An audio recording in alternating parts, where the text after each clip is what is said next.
Hello everyone, my name is Anita and I help people discover their power. As you know, I'm very passionate about Dr. Joe Dispensa teachings, and he often teaches that it's not enough to change your state during the meditation. What is actually even more important than that is to maintain this state of being during the day. And that's where the real challenge comes along, because 3D is the way it is and it constantly bombards us with many different aspects of our lives that are challenging, to say the least. And sometimes it's very difficult not to react. But the question is how long you're going to react to the thing that happened to you. Yesterday, I have to admit, I had one of the most challenging days ever when it comes to my health. I noticed that instead of getting better, I actually got worse. And it was very easy to slip back to the victim mindset, trying to figure out what to do, like matter to fix it, even though I know there is no cure to fix it matter to matter, right? And yeah, I have to admit I had some emotional breakdown, but I did not quit doing the work. I was still doing the meditations. And more importantly, many of my friends are right now in Washington, D.C. for advanced follow-up. So in a way, I have foot soldiers on the ground. They text me when they start meditating, and I actually join them from long distance, because in field there is no separation. So I am in Poland, they are in the United States, but I can still meet them in the field, and I actually feel the energy of the collective. So it really puts me into that state for a long haul, especially when I'm outside of the meditation.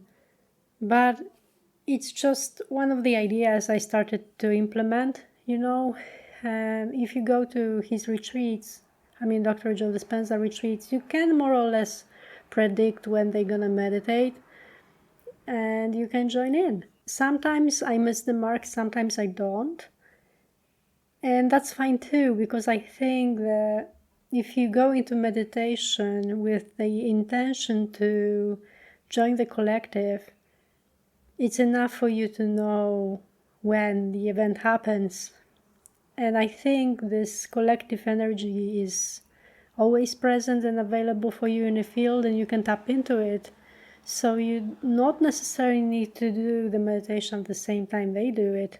The reason why I decided to approach it that way is that sometimes it's hard to make it on your own, and sometimes when you have this idea in your head that you're not alone and there are many people also meditating, also have an intention to change their lives, there is this effect of people changing people. And I think it's very simple to utilize it this way. You don't really need to go to a retreat to experience collective energy. I think what is enough for you to do is basically to tap into the collective like I do.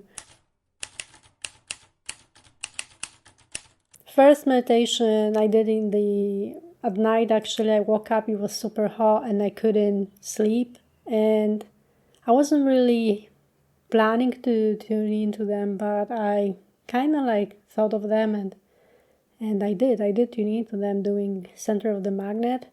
I did only half of this meditation. As I mentioned a few times before, it's like 2 meditations wrapped in one, so I did only part 1. Went back to sleep. Then I woke up, and around 12, so noon, Polish time, it's 6 a.m. their time, I did another meditation because I knew they're gonna gather in the room at that time. Apparently they had lectures during that time. They were meditating, but didn't matter me.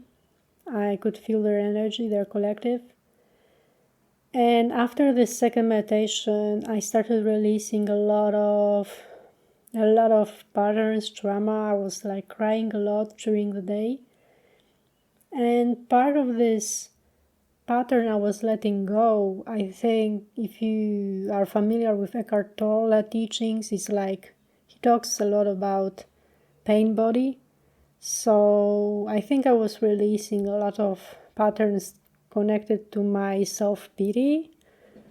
I used to be a person who had this victim mindset, and self-pity was one of my favorite things to do. I don't recommend to go that route, that's for sure. Anyway, I remember cooking dinner and crying at the same time, but I allowed my body to feel through these emotions so that I can feel lighter afterwards.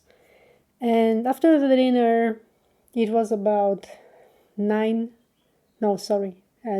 p.m. Polish time. Not sure what time it was in DC. I think it was around 11. I did body electric walking meditation. And during this one, because I did so much crying before, I could feel my body wasn't so much preoccupied into releasing trauma. I wasn't moving so much with energy as I used to during these meditations, but what happened was that I felt a lot of inner peace within me, despite the current circumstances I am at. The whole day taught me that no matter how bad things get, you can always tap into the collective for support, and this transformational energy is already there for you to access. Even though going through these blocks and patterns are not nice thing, like it's not like convenient thing to do because you need to feel through the negative emotions. At the very end of that negative emotion, there is peace, there is freedom, there is joy, and at the end of the whole day, I actually felt joyous. So I went from like going through self-pity patterns, crying a lot, to being joyous in the end. Probably matter psychologists would say I'm like Dr. Jekyll, Mr. Hyde kind of syndrome. But I think emotions we experience primarily is the same energy, but with different variations. From sadness to joy, it takes time, but you can eventually elevate your state of being. So meditation is something that I use. I know there are other things people can do, but this is what works for me. So maybe my story will inspire you. In 25 minutes, the collective meets again. It's going to be 6 a.m. in Washington, D.C. I will tune into them as well. My friend just wrote to me saying they will do body electric and then body electric walking meditation straight afterwards. She texted me when they're going to head out, which I really appreciate her doing. She really wants me to be there in a field with them.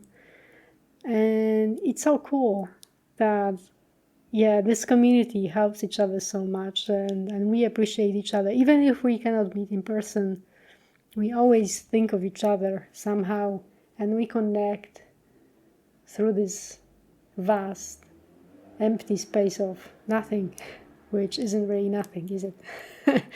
Anyway, thank you very much for listening, and I talk to you later. Take care.